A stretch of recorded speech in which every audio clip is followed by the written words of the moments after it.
What up, Chiefs Kingdom, and welcome to the Arrowhead Kingdom Chiefs Cast Show. Big reminder that all fans are invited to join us for game day. Visit arrowheadkingdom.org to learn more about the group and to find your local chapter. And also make sure to like, share, and subscribe to our channel in all different formats. We are, of course, as always, presented by Complete Weddings and Events, your leading provider of photo, video, DJ, photo booth lighting, and day of coordination services. Visit them at completewedo.com. All right, we've been back for the first time in a while. I didn't really do a whole lot of this off-season stuff, but tonight we're going to be talking about the new kickoff that's making some waves as the games start to roll out. We've got a Hall of Fame class and some speculation about future Hall of Fame classes to get into. We've got a preseason game coming up this weekend, and then finally we're going to rank all of our divisions from 1 through 8. So let's get into that. Before we go any further, I need to open a Hazy Rabbit by Lake Missouri.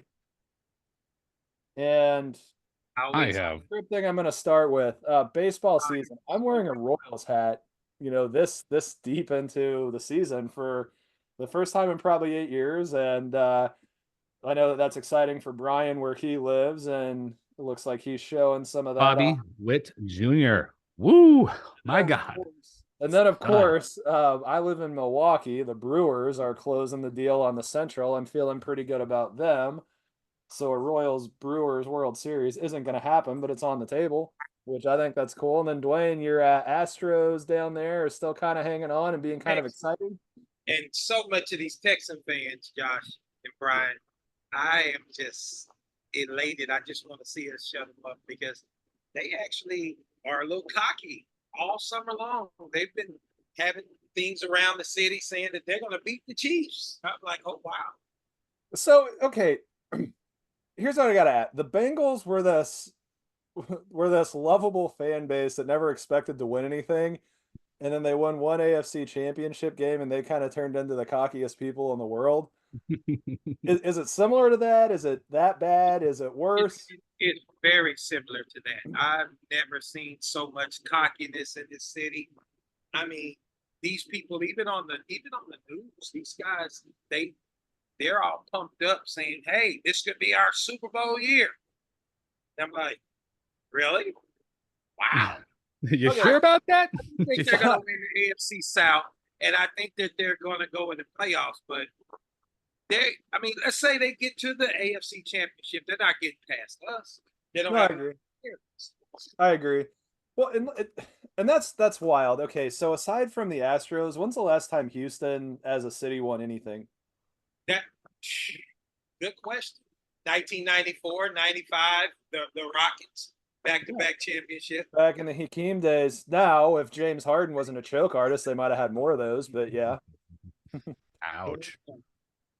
Yeah. Hey, that's just the truth at this point. They love James. And James he hasn't done anything. They love James Harden. Yeah. Well, I mean, he did a lot of stuff and it was disappearing in game sevens. How's Altuve doing down there? Altuve, am I saying that right? He's Jose. Oh, he's the man. He's the man in Houston. He is definitely the man. Sorry.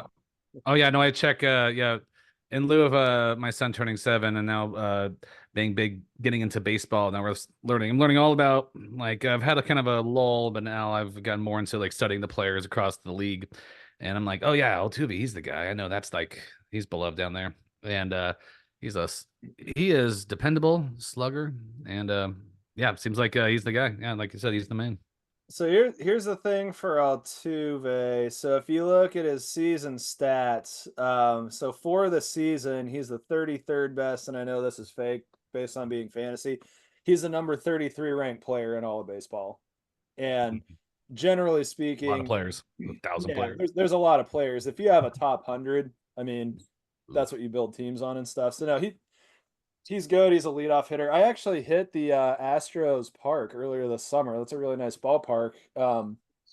I resisted every urge that I had to go into the fan shop and ask if I could get their commemorative trash cans.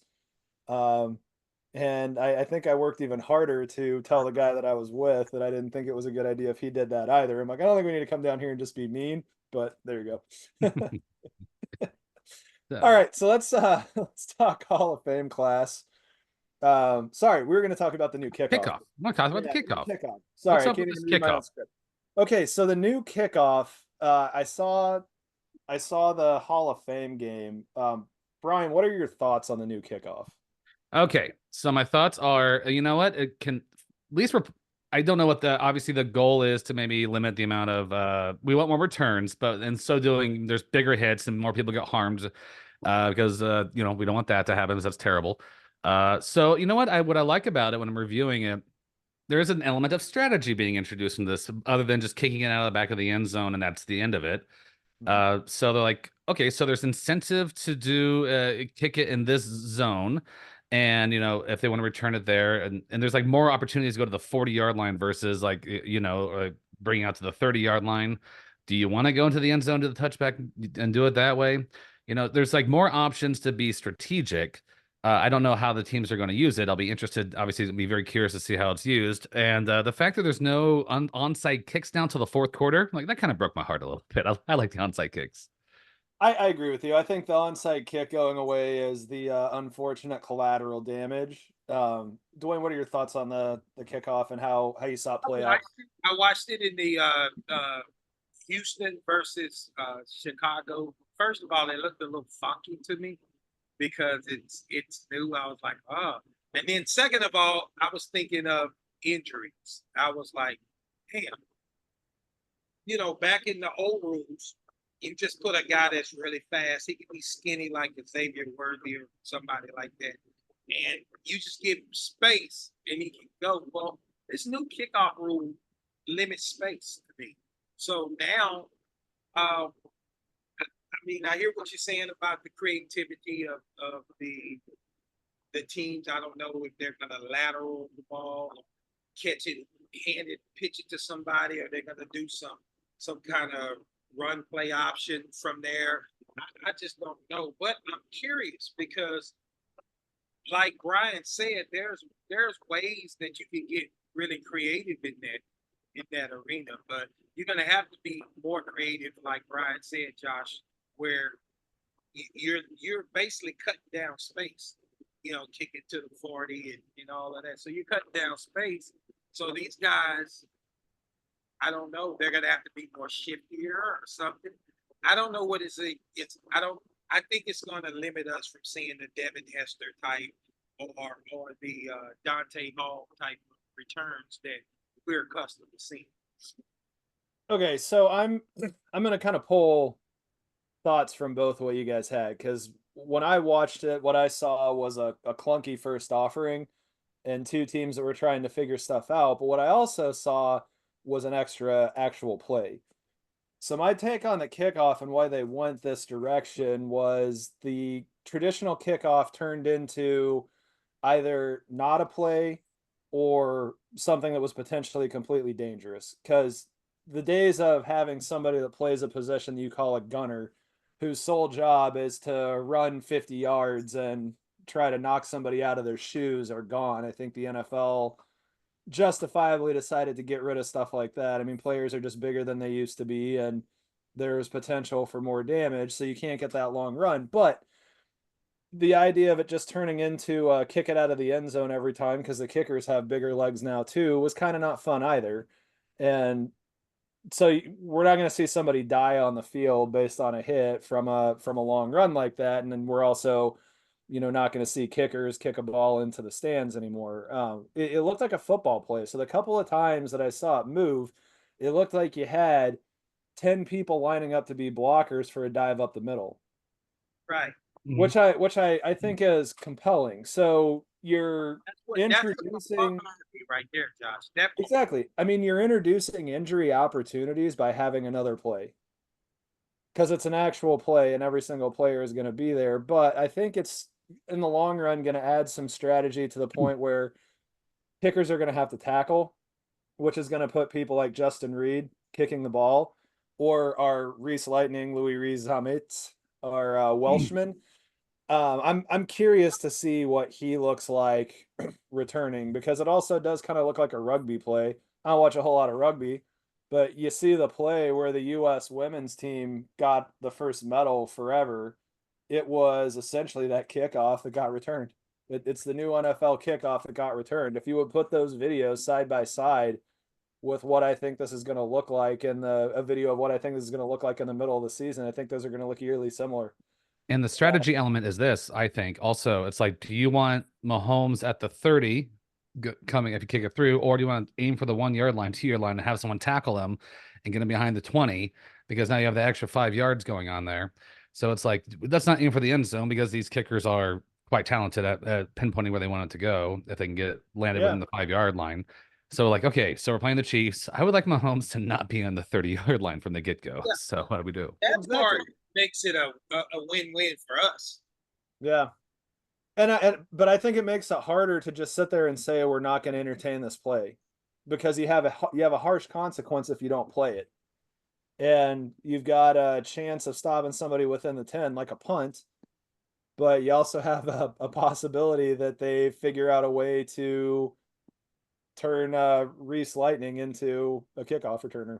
Yeah, I mean the kind of blocking in that situation. Is there any that's the only XFL you've ever seen that done there? Like you're stationary in a thing and they run it back. You have these fast human beings catching it, receiving, and going full speed, and they have like the blocking's different. So yeah, it'll be it'll be some growing pains, but it'll be at least there's a play. I got really honestly, I just got used to watching the kickers go to try to split the uprights from there, and I got excited when they would do it, and I was just looking forward to the first offensive play. So. Yeah, I don't know. I think overall this is going to end up being a good thing. I really do. So that's my take. Josh and Brian, so y'all think that this will kind of incorporate more rugby stars across, the different parts of the globe? Like, there's going to be more Reese Sammons out there. If he turns into a useful player in this, if that is how he's used, and it is successful, absolutely it's a copycat league. We know that. If that guy's a useful player on anything more than special teams, if he actually ends up, scoring touchdowns or something this season, not just in junk time, I think that there will be more looks at that. And I think that if he makes the NFL roster, you're going to have more rugby stars that raise their hand and say, hey, I'd kind of like to try that too. So I think those are the parts at work on that one, but he's got to be good. He's got to be good. He's got to do something. Yeah, look at this 40-yard dash time. Well, what kind of 40-yard returners do we have in the rugby system there? I don't know. I mean, I know those rugby players. No disrespect. This is not disrespect. This is I would never. These guys, rugby players, are tough. I guess I'm accustomed to a certain kind of standard watching American football in that situation. So we'll see how it plays. But if you hit the numbers, and you hit the stats, and you hit the size that you need to be competitive, and you have the skill growing and playing rugby, then yeah, of course. I guess it's not really. It's kind of a milquetoast fence there. We'll see what happens. But I guess my take is I'm skeptical at that. I mean, it's fun to think it could happen, but I gotta say I'm highly skeptical. Well, here's the other side of this, because looking at his vitals, he's 6'2", 209 pounds. So that's well within somebody that could play running back, and definitely well within somebody that could play wide receiver in the NFL. The other piece to remember here is this guy was elite, and he was effectively the Michael Jordan heir apparent, the Michael Jordan of rugby. Like there's good and there's great, and then there's different, special, different. So this is the equivalent of, and I think we talked about this one time, during the Olympics, Bill Simmons ran a thing in 2012 when he was over in London. He's thinking of his favorite athletes from the NBA, his favorite sport or favorite professional athletes. It's like, what are the other sports he'd like to see him play? And the ones that I remembered were LeBron James playing football as a tight end. I think everybody's given that take. I think he said Chris Paul and Steve Nash as soccer players. I think those takes have been made pretty often as well. But the one that I thought was really compelling was Kevin Durant playing volleyball. And so in a lot of ways, if you think about getting back to baseball, so baseball, Americans don't play baseball because they play football and basketball, right?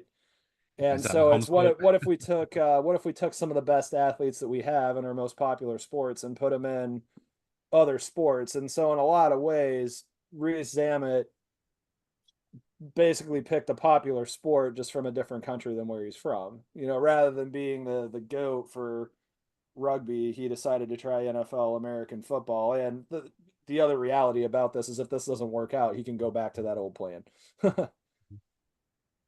I don't know, Dwayne. What do you think, Dwayne? Do you have any ideas on what do you think is going to happen? I think Reese Zammit is definitely going to make the 53-man roster, and with his funky kickoff rules, that's going to look like rugby. So I think that the NFL is trying to, increase their brand, make a global thing, and they're using the Michael Jordan of rugby football to bring this in. And if it works, like Josh said, if it works, what a hell of a great game start to actually add to the baddest team in the league, greatest team playing. And you got the Michael Jordan of rugby playing with the Michael Jordan of football, which is Magic Mahomes. Right, exactly right. Absolutely. Well, we'll see what happens if he returns the first big hit he experiences. We'll see how it goes. I'm sure he's tough because rugby does not look like it's a easy one. But you know what? The NFL's different. So we'll see what happens. Exactly. But I'm excited after seeing that kickoff play, picturing what I think somebody that knows how to navigate that world looks like. Yeah. So I'll leave it at that. I'll be watching. All right, so let's get to the Hall of Fame class. We have 7 new Hall of Famers. They were all enshrined on August 3rd. So to run down the list real quick, we have Dwight Freeney, we have Andre Johnson, we have Julius Peppers, and we have Patrick Willis. Those are all fairly recent players that got in. And then we have Devin Hester talking about kickoffs. And then the two older guys that seem like they were pretty long overdue. We have Randy Gradishar, who played for that Broncos Orange Crush defense in the 80s, the late 70s, early 80s. And then Steve McMichael, who was a nose tackle for the 85 Bears team, is his most notable thing. So running down that list, let's talk about Dwight Freeney first. So Dwayne, what are your thoughts just seeing Dwight Freeney be enshrined? I mean, he was in his second year, so he was a finalist both years. He didn't make it in on his first try. Second ballot. Dwight Freeney was a dog for the Indianapolis Colts, and I mean, the guy was pretty much unblockable, and I'm surprised it took him two nominations to really get in, because I thought for sure the first time that he was up for the Hall of Fame that he was a complete block in for that Hall. But I'm glad Dwight got his own jack. Like Dwight Freeney is he's one of the 9 defensive men. I always put him on the Julius Peppers type of.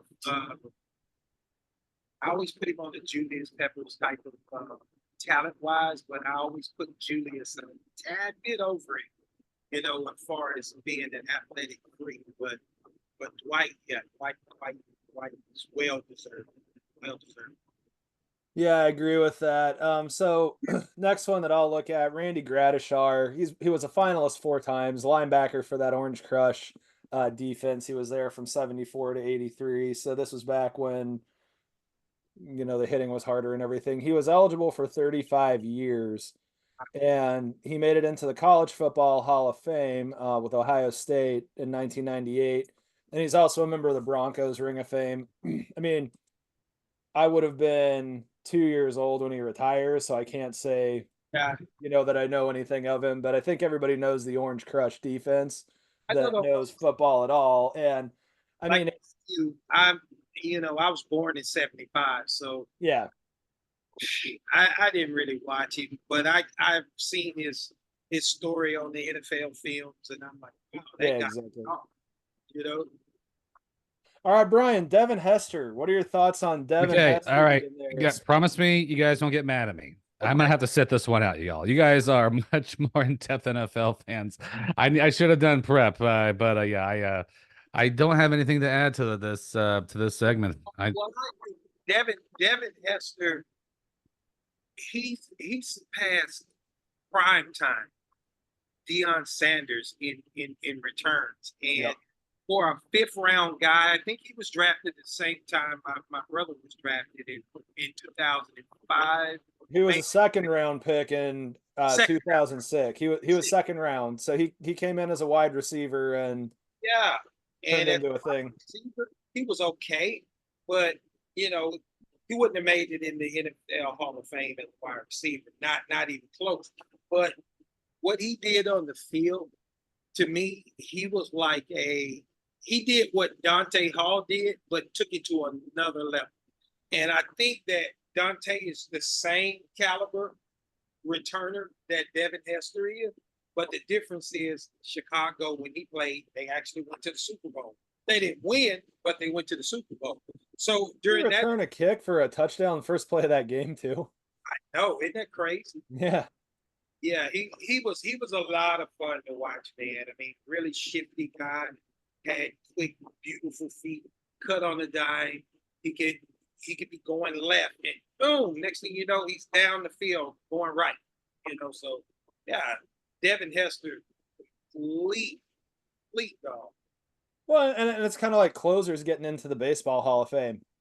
Doesn't happen that often, but when it does, they better be special. And he was definitely special as a returner. Devin Hester was the first kick return specialist to get in there, right? So he made history.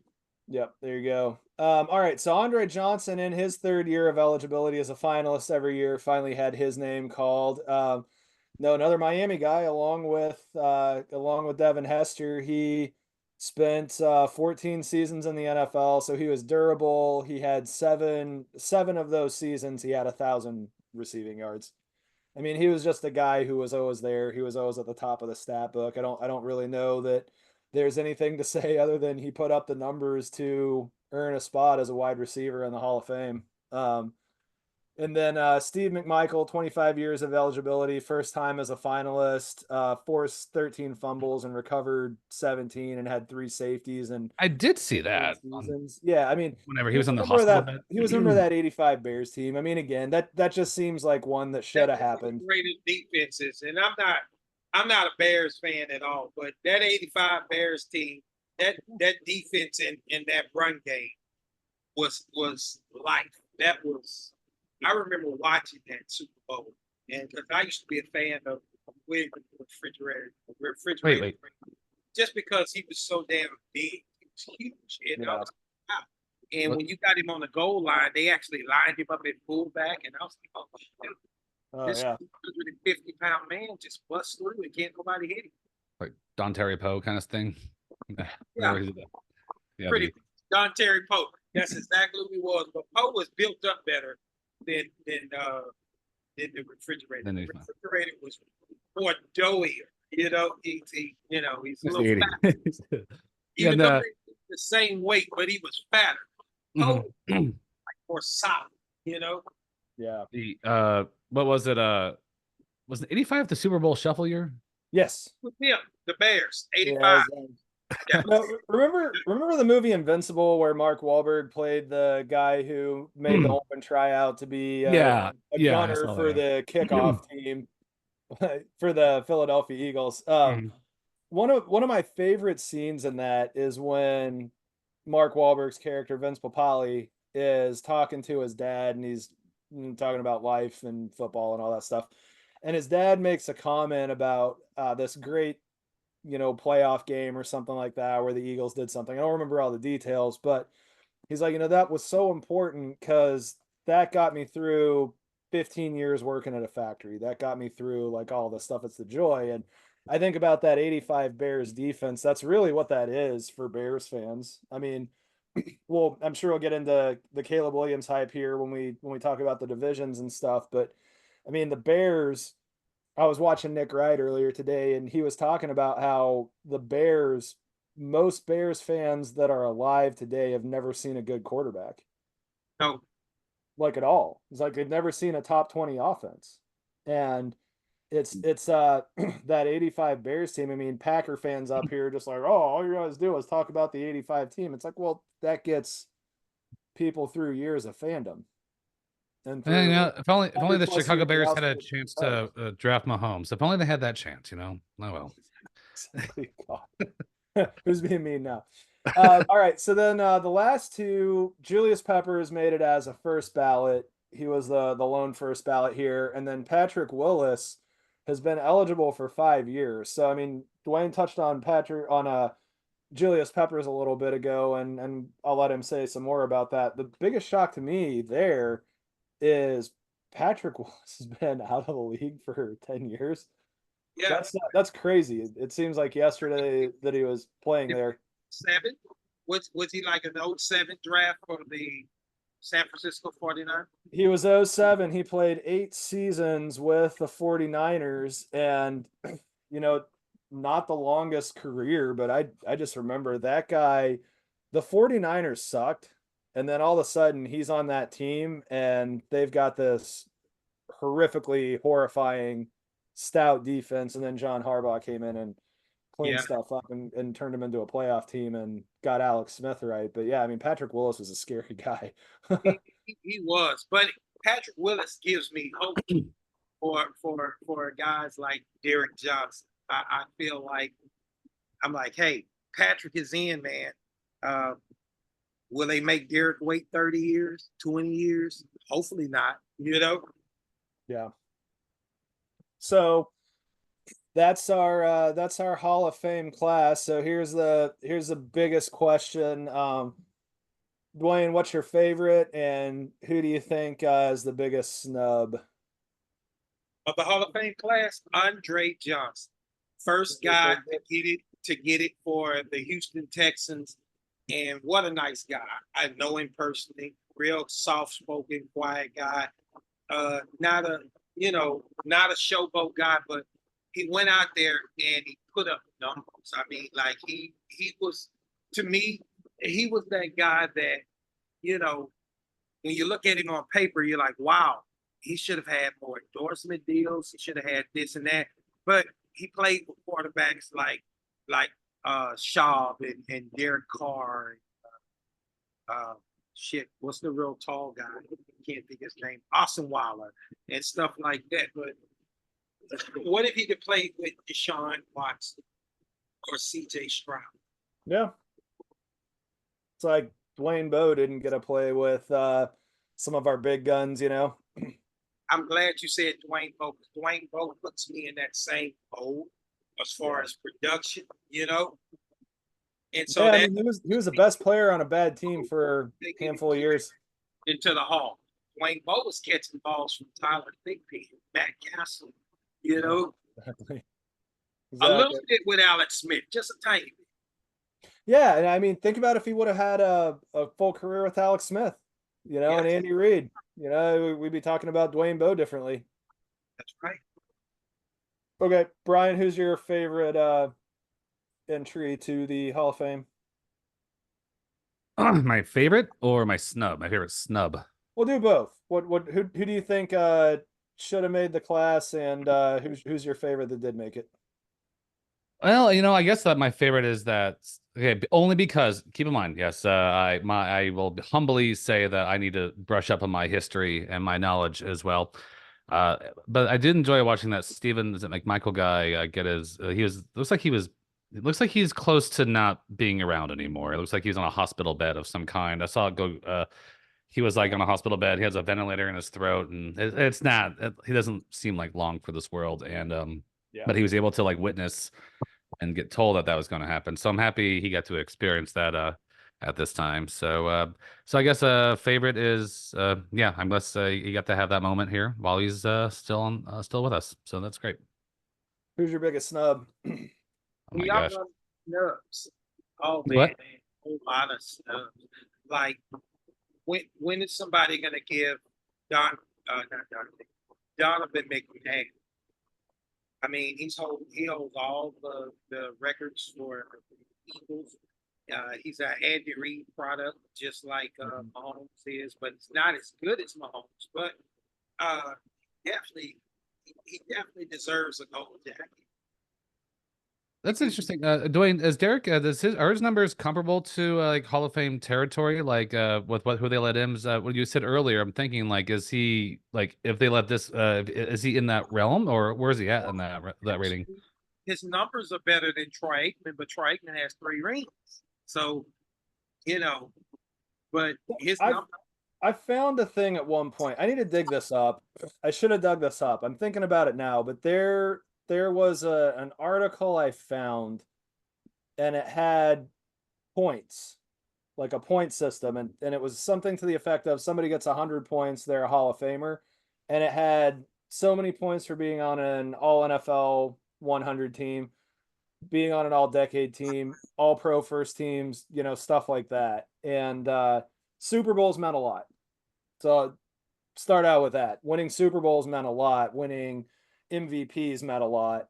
And I want to say this was after there was an article after Patrick Mahomes won his first Super Bowl, and it said something to the effect of he is a Hall of Famer today if he retires to go play beer pong, and it linked to an article where Post Malone went on stage 30 minutes late because he was playing beer pong with Patrick Mahomes and Travis Kelce backstage. But it had a formula, and I remember writing an article for Arrowhead One about that. So I'm gonna dig that out, and I kind of want to rehash that whole thing about the Hall of Fame, because it was based around whether Tyreek Hill had enough points and what he needed to do to get there, and he was pretty close. And it's basically he needs a couple more All Pros or play for a team that could win a Super Bowl, which he used to do.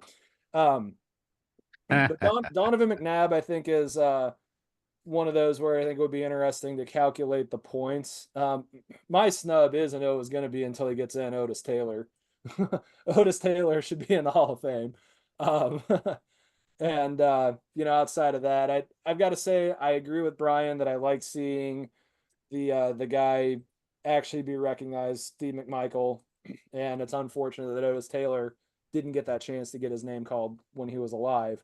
But I have to say my favorite one was seeing Devin Hester get in, because I think it's cool that a player from special teams, made it, and I think it gives a lot of folks reason to dream, if you will. and a good thing about that, Josh, because you got some players that's all like they were stars in college, but now they're like kick return specialists, and now that gives them something to shoot for. Now they're looking at history being made with Devin Hester.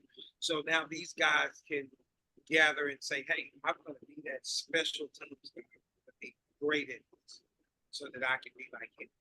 Yeah. Okay, so getting into Bill Barnwell wrote an article speculating who's gonna make the next 10 Hall of Fame classes. I think we're gonna go through 2 of these. But I gotta read this first this first paragraph.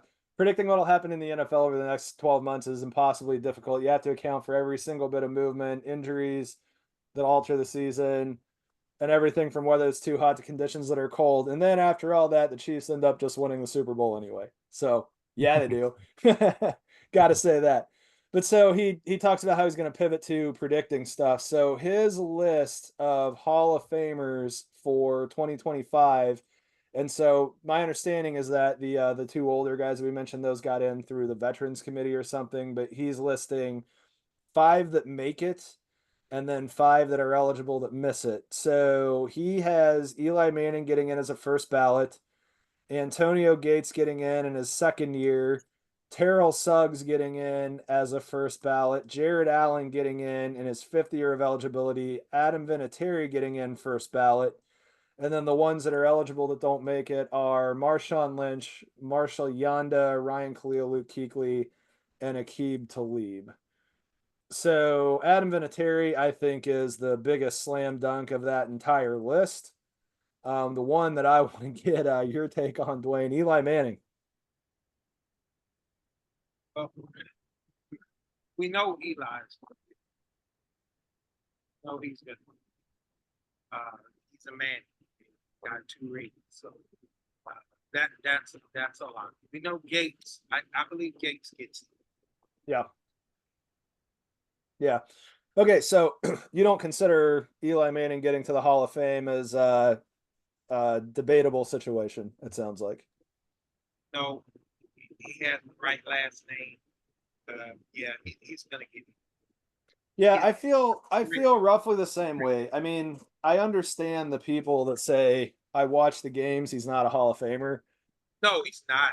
But I also watched 2 games where he knocked off the best quarterback who's ever played in the Super Bowl. Well, but that's not a Hall. Yeah, I hear what you're saying. I mean, Tom Brady lost to a number of people who are not Hall of Famers. So it's like, but it was also on a really big stage, right? It knocked off that perfect season, and it was a wild game. Don't get me wrong, it was fun to watch. But yeah, the Hall of Fame angle. I mean, yeah, he'll get it because I think what Dwayne said, it's Peyton. It's like he's a Manning. So it's hard to. Or it'd be funny if they kept him out and let Peyton Manning get in, and those two can fight about that the rest of their lives. That'd be hilarious. Peyton's in already. Is he already in? Okay, Yeah. pardon me. This is how little prep I did. I'm so sorry. There you go. All right, so class of 2026. This has some interesting names. Drew Brees as a first ballot, Frank Gore as a first ballot, Larry Fitzgerald as a first ballot, Jason Witten as a first ballot, Richard Sherman as a first ballot. I will tell you that what I did not do is research how many times there have been 5 first ballots in 1 year. That sounds like too many. Yeah. So of those 5, I don't see any of them that don't eventually get in.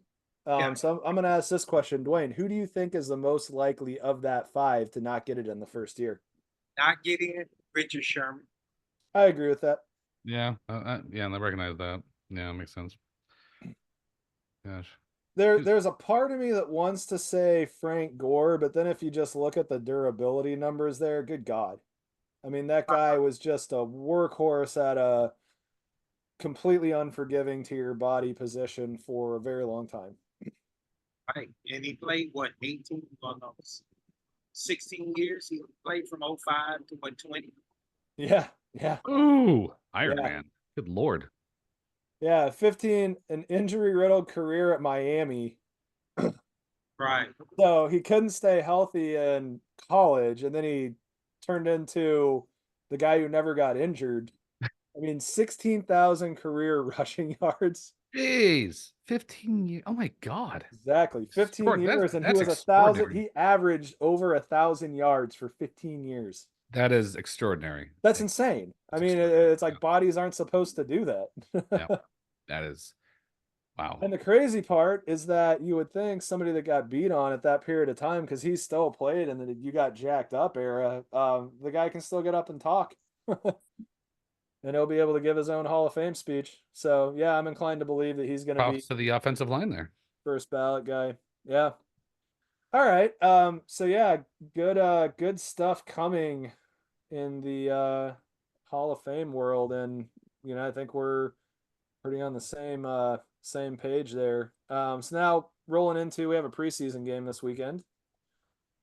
And what are you looking for in that one, Dwayne? The preseason game between the Chiefs and the Jacksonville Jaguars. Yeah. Ed Reed said that the starters will play the first quarter. I hope Mahomes just comes out there and game manage, because he doesn't really need to prove anything. But who I'm excited to see is Xavier Worthy in game 2. I want to see Xavier catch at least one touchdown, and I also want to see what Hollywood Brown is like in this offense, and then curious to see how Carson Wentz actually looks as a QB2. They go out there and play pretty good, and because he'll be throwing to the second string guy. So I'm really looking at Jared Wiley, and tight end from Temple, Texas, that played with the TCU Horn Frog. So I'm really excited to see him get off. And Irv Smith Jr., I want to see what he looks like now that he's healthy and he's in this offense. So it's really the offense that I'm looking at. The defense, I'm pretty sure that they're going to be solid, Got it. Yeah, so I'm looking at a lot of the similar stuff. I'm excited to see if Carson Wentz is going to be the next career reinvigoration that Andy Reid puts together. I think that's going to be really interesting. I'm excited to see Reese Lightning. I'm excited to see I'm excited to see the running backs. That guy from UCLA that's making waves. I think our running back depth chart is going to be one we're going to be talking about quite a bit when we get towards the end of preseason. Brian, what are you looking for? Dwayne pretty much took the words right out of my mouth here. Xavier, that's what I'm looking at. You know, he made all those waves with that fast time he did at the combine. It was extraordinary. And I think Mahomes himself said, I want Xavier, if I recall correctly. Yes, And he so got we got some speed, and we got yeah, I want to see. I'm looking forward to seeing how that plays out. Yeah, I mean, what can I say? I'll be watching that very closely. My gosh, yeah, we got Marquise Brown. I like Marquise Brown so much. I'm looking at this wide receiver core. I'm looking at what we have here. I'm excited. I got to tell you, I'm excited with the running back situation. Oh my gosh, this is going to be Hollywood to return to Hollywood that he was in college at the Oklahoma Sooners. And now that he's not with Too Short Murray, is what I like to call Kyler. I call him Too Short Murray. That's my What's your favorite Too Short song, by the way? yeah, exactly, man. Exactly. Blow the whistle on that guy, right? There you go. I agree. Yeah, I'm looking to see what Brown looks like with the best quarterback in the league. What we say last year, like Mahomes has a way to make good players great and great players exceptional. Or like last year, we're talking about like you put a great player with him, and you're gonna have something way different than what you're used to. So yeah, I'll be looking to see what Brown does in that situation. Blow the Whistle might be the only Too Short song we can name without putting an explicit lyrics sign on this. One other thing that I'm looking at, so I just for fun pulled up what tickets are going for on Vivid Seats for this one, because I know that the Arrowhead Kingdom tailgate situation in Jacksonville the last 2 times we went have been pretty fun situations, and I know they're putting something together. So look for those guys in the stands. Look for a lot of red. But when you look at preseason games, that's usually the time where you're like, I'm gonna actually not have to spend a ton of money to get a good seat here. So they have seats before fees that start at $13 in the top row of the 400 level. Now, I think these might be club in the 30 to 30, but if you want to sit in the lower field level stuff, if you want to sit on the 50-yard line, you're out $500 to sit on the Jags sideline for this game. Which is insane. Insane for a preseason game. So there you go. It's the Chiefs effect right there. And this all right. Last thing that we have on the list is ranking the NFL divisions from 1 to 8. And so I think the least amount of debate that we're going to have are going to be the top 2 and the bottom 2. So let's start with that. Ryan, what do you think are the 2 worst divisions in the NFL and why? Oh, I don't know. See what we think here. So which division has the no? I was about to say the Jets, but like, oh shit, the Jets are gonna be probably gonna be good this year. They might be. Aaron can like keep his legs together here. Hey, Probably. What do you think? How about NFC South? You got Tampa Bay, Saints, Atlanta, and Carolina. Okay. And you think that's the worst? You're just essentially basing that on I'm guessing you think that there's a couple of really bad teams in that list. yeah, exactly right. So yeah. On the NFC side is yeah. NFC West. Besides the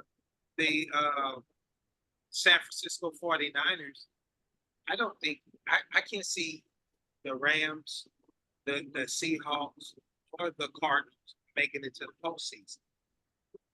So they're really being carried by the San Francisco 49ers. Okay. I'm with Brian that I think the NFC South is going to be the bottom of the barrel, and I base that on I see two middling teams and the Bucks and the Saints that could potentially make the playoffs if things go right. I think the Panthers are going to suck. Their roster's horrible.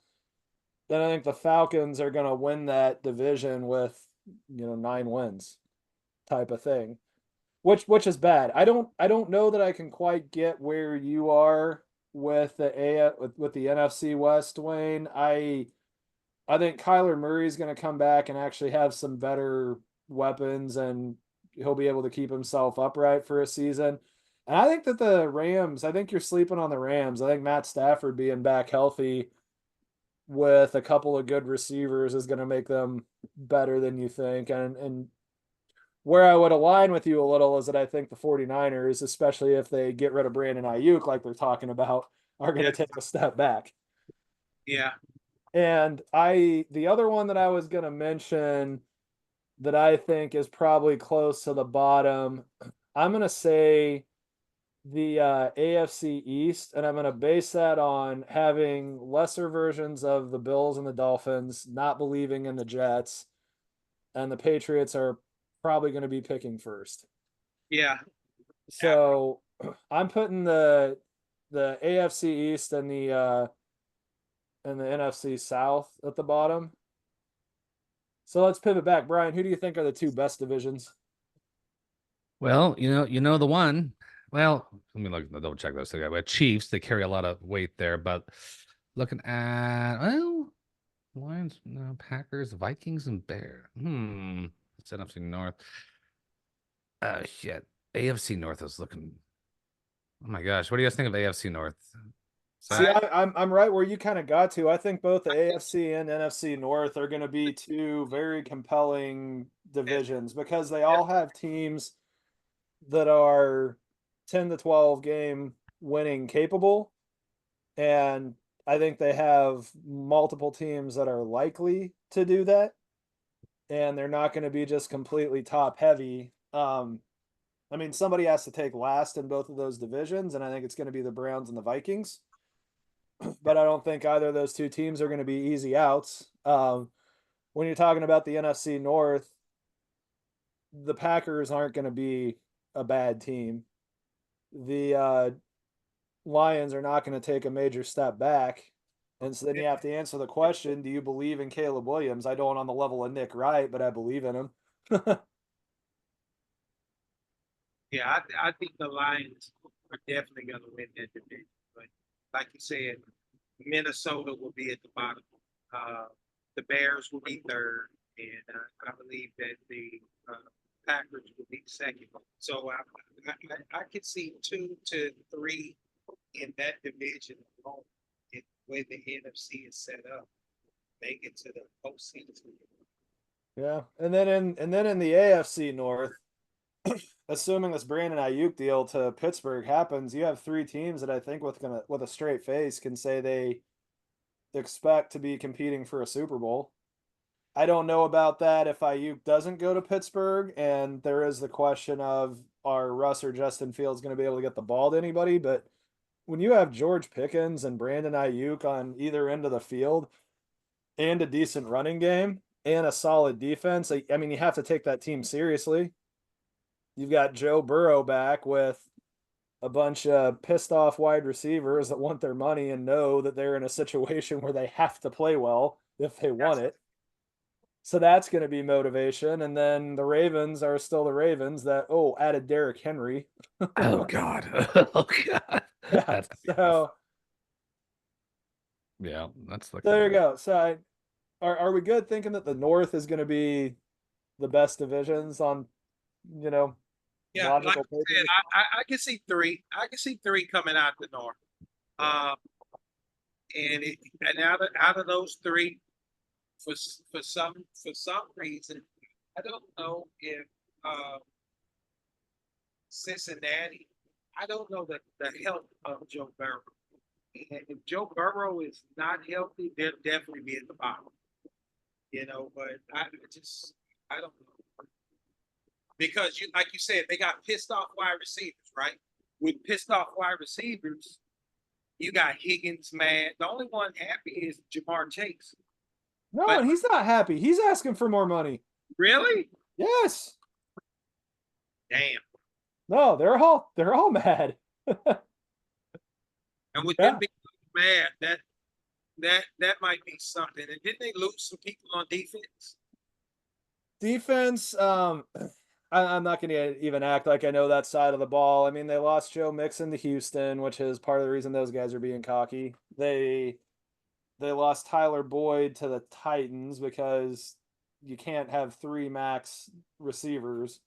But T. Higgins is the X factor. So I don't know. I mean, that also seems like a team that could have internal drama and implode. Yeah. So we'll see how that one goes, but I think that's going to be compelling. So working that I have right now. So let's align on this. I have number 1 AFC North, number 2 NFC North. Then I have 6 NFC West, 7 AFC East, and 8 NFC South. Yeah. Am I getting out of line with those numbers? Are you guys on board with that? No, I definitely. You said the AFC East. I put them in 7th. You think they're worse than the AFC South? I think. Yeah, let's talk about that. I'm gonna leave that one open. I am gonna put the NFC. And Anthony Richardson. He seems to be a freak. He seems to be but we don't know what we have in him or the Colts. I'm losing faith on Sunshine Lawrence down there in Jacksonville. They got the right coach. They got the right team. It just might need a quarterback. And then they re-upped him, so they gave him a lot of money. So they're stuck with the guy. And Tennessee, I just don't think really this is it. No, I think Tennessee sucks. Yeah, I do. Okay, so I'm with you because I think that you can easily make a case. I mean, somebody has to win that division. The Texans should be the best, and if they aren't, they've got problems, and we're talking about major regression. I'm with you. I don't take Tennessee seriously at all. I can't give the benefit of the doubt to the Colts and the Jags. I mean, if the Jags aren't a playoff team, they don't have 2 playoff teams. You got to be at the bottom for that. Brian, anything you would argue with on this one? Dwayne, are we doing ghost stories over here? It's like we're doing ghost story campfire ghost stories with a That's right. Do you have a flashlight so we can do? Remember that Nickelodeon show? Are You Afraid of the Dark? Yeah, I remember that show. Yeah, I grew up on that show. What was your favorite episode of that? Eek the plumber, or whatever name is the plumber guy. Remember that? I don't remember. Eek the plumber. YouTube it. You'll see the plumber. No wait, that was Salute Your Shorts. No, that was and that was Camp on Awana. My daughter went to Girl Scout camp last week, and I tried to get her to watch the opening sequence for Salute Your Shorts, and she was having none of it. Yeah, no, that's not gonna land. But yeah, no,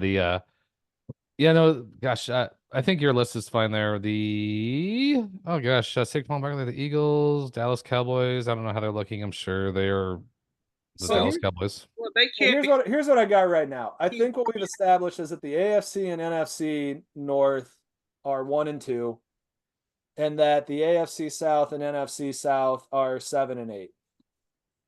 So then we've been down on the NFC West and the AFC East.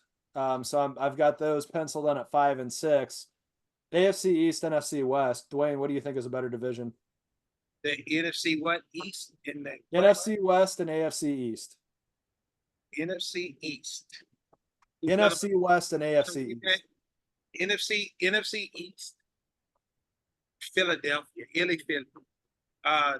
They got Barkley, Saquon,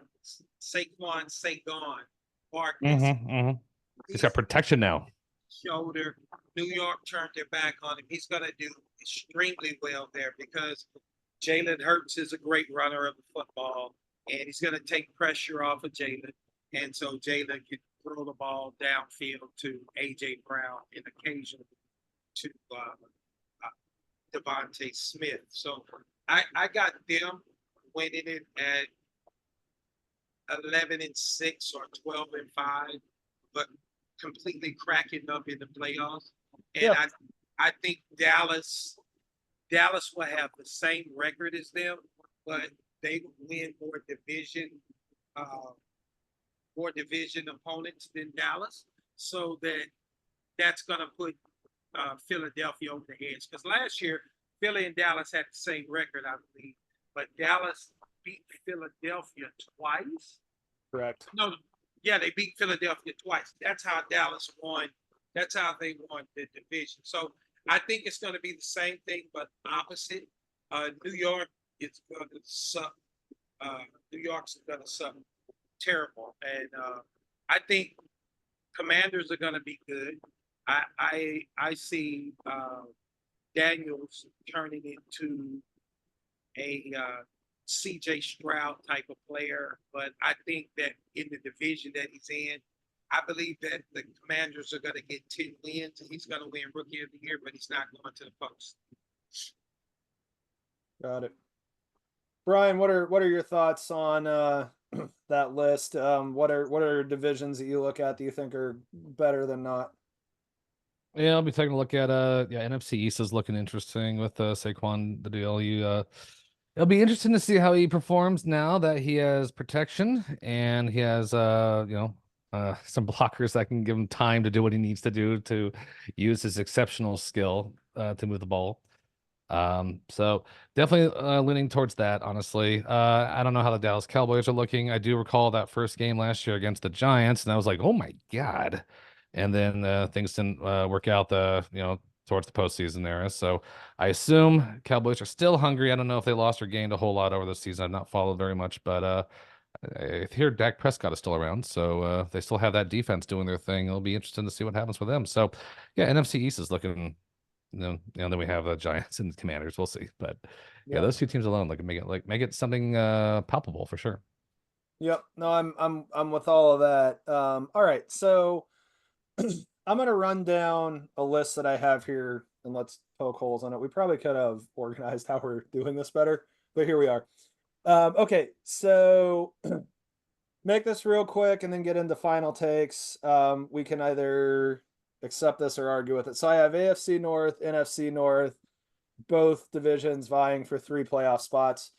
Then I've got the AFC West, and I'm basing that on I think Harbaugh is going to get the Chargers to be compelling, and so there's even with probably Herbert going to be 2 being playoff hurt, teams there. even with Herbert being hurt, Josh. Yeah, I mean, if he gets hurt, then we can drop this down. But I know that he's hurt, but until he's hurt in the regular season, I'm going to say this is preseason. And no faith in the Raiders and the Broncos, right? We're not even. Not really. Yeah, Not really. And then I've got the NFC East after that because I think Dallas and Philly are going to be playoff teams, and the other two, the Giants are going to suck, but the Commanders might be a tough out in the regular season. Then I've got the NFC West, AFC East, and then the 2 Souths, with the AFC South being a little better than the NFC South just based on upside. Are we good with that list? Yeah, Sounds good. I am. But who do you have winning out the AFC East? I got a funny feeling that if Aaron Rodgers stays healthy, he wins the AFC East. Because I think Buffalo took a step back, and I just have no faith in Miami. But I feel like Miami will be second, that they're better than Buffalo and that they're better than definitely the Patriots. You know? I don't believe in anything I see out of the Jets training camp. Nothing. So you think it's going to be back to the Bills? I think that it is going to be a complete and total mess all season. I think we're going to have uncomfortable press conference after uncomfortable press conference. Yeah. So. All right. Final takes. Brian, what do you got? Oh, final takes. Oh, let me think here. Now I'm just excited to get back to, hey, look at this. We're back, guys. We're back. It's football season again. How exciting is this? Oh my gosh, it just flew by. And my gosh, defending. I'm looking forward to this season. I'm looking forward to what I'm looking at here with the wide receiver core we got going on, testing out the new talent, seeing what's going on there, and seeing these new rules enacted. So, final take. We are right there. It's almost officially. It's not official until I guess that first kickoff at the preseason territory. But we are in football territory. Football season is upon us. All It right. is, and I'm very excited. Also, like Brian said, I'm interested to see this whole three-peat. I don't want us to go 17-0 because I feel like if we go 17-0 and make it back to the Super Bowl, we're not three-peat. I think that perfect record jinxes. So I'm looking forward to us going 15-2, no more than 14-3. And I'm looking for Mahomes to throw 50 to 55 touchdowns this season and get another league MVP as well. Yeah. All right, I'm gonna end on a somber note. Brian knows this. Lost my father-in-law a couple weeks ago, so raising a beer to him. Sorry. Yeah, it was rough and unexpected, but you know, it was peaceful, and I'm thinking about him and raising a beer to him tonight, even though he was a Chargers fan. So He was a nice guy. I hung out with him a few times, and it was very enjoyable to hang around with him. So yeah, tough to hear that. Obviously wishing you and your family very well. Wishing Missy well. His family, your wife's family, and you know, praying peace and comfort in the midst of a difficult time, because times like this can be very ugly. People can show a very ugly side. So yeah. Hopefully peace is in there, you know. Yep. All right, well, and until next week, because we are going to get back on a weekly schedule, go Chiefs.